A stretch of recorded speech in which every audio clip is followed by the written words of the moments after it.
South Florida residents gathering at Bayfront Park in Miami to fight for freedom, not only in Cuba, but other countries living under oppression as well. Local 10's Trent Kelly is at Bayfront Park in Miami with more on their call to action. For the past month, the vast majority of the gatherings and protests that we've seen throughout South Florida have focused primarily on Cuba and the ongoing fight for freedom there. Well, last night here at Bayfront Park, we saw thousands of people come out to continue those calls for change in Cuba and also other Latin countries that continue to deal with their own forms of oppression. A sea of flags filling Bayfront Park as thousands call for change in Cuba, Venezuela, and Nicaragua.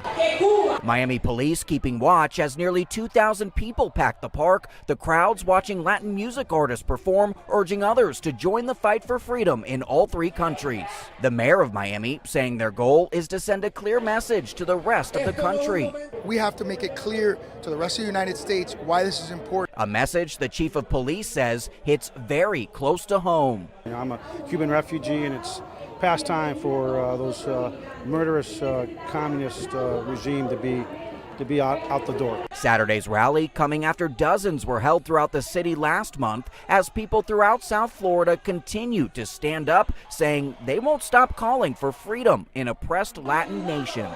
The Cuban government is going back and beating them and putting them in jail, and families ain't knowing about it, nobody.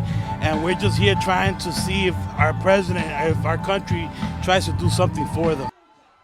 And we know the White House did take some action late last week, announcing even more sanctions on members of the Cuban police force and its leaders. President Biden also promising to take even more action in the near future as some people continue to call for even more to be done to help the people there in Cuba. For the latest on that fight and to see more images from yesterday's rally, head over to my social media pages. I've got a link up right now at Trent Kelly, WPLG. That's the latest from downtown Miami. Trent Kelly, Local 10 News.